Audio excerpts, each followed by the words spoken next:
Biden says not a single, solitary Republican helped him and Harris save workers' pensions. President Joe Biden reminded Pennsylvanians on Friday that he, Vice President Kamala Harris, and other Democrats safeguarded more than 1 million people's pensions without any help from the GOP.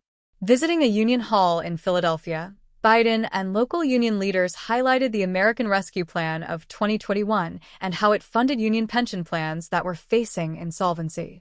The pensions of an estimated 1.2 million workers and retirees have been protected from cuts due to the legislation.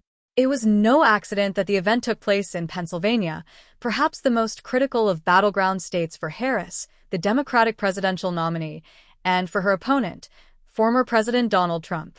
Democrats have worried about Harris's strength with the kind of blue-collar union voters whose pensions were backstopped by the bill. Biden made sure anyone listening knew that the pension rescue got no Republican backing when Democrats muscled it through Congress over 3 years ago as part of a larger, pandemic-era stimulus package. It passed on a party-line vote in the Senate, with Harris casting a tiebreaker at a critical juncture for the bill.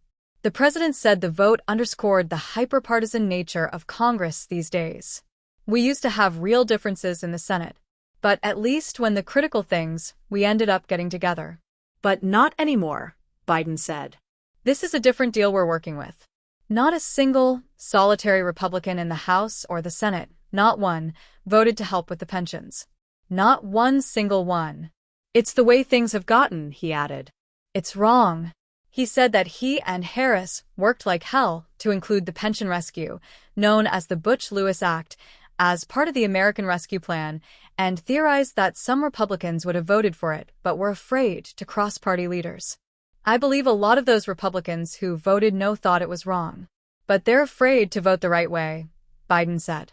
The legislation provided an estimated $74 billion to $91 billion to shore up troubled multi-employer pension plans, which are funds that employers pay into under collective bargaining agreements. The funds can run into trouble when union membership declines over time, with more retirees drawing down benefits and fewer contributions going in on behalf of active workers. The White House said Pennsylvania is home to an estimated 65,000 of the workers and retirees helped by the legislation.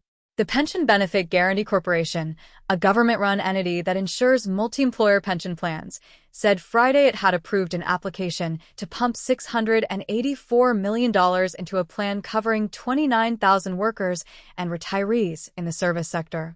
The pension rescue became something of a campaign story after the International Brotherhood of Teamsters Executive Board declined to make an endorsement in the presidential race. The Teamsters had the largest pension plan saved from cuts, and so the decision not to back Harris angered many members and labor allies. John Pishko, a retired Teamster from Western Pennsylvania, spoke at the Philadelphia event about how the legislation helped save his retirement. He said he was set to lose 30% of his pension benefit, or about $1,000 a month, before Democrats stepped in with the bailout. That's a pretty substantial cut to any working man, Pishko said. It was devastating. He had assumed he would never be able to stave off those cuts. It matters when you have a president and vice president who has your back, he said.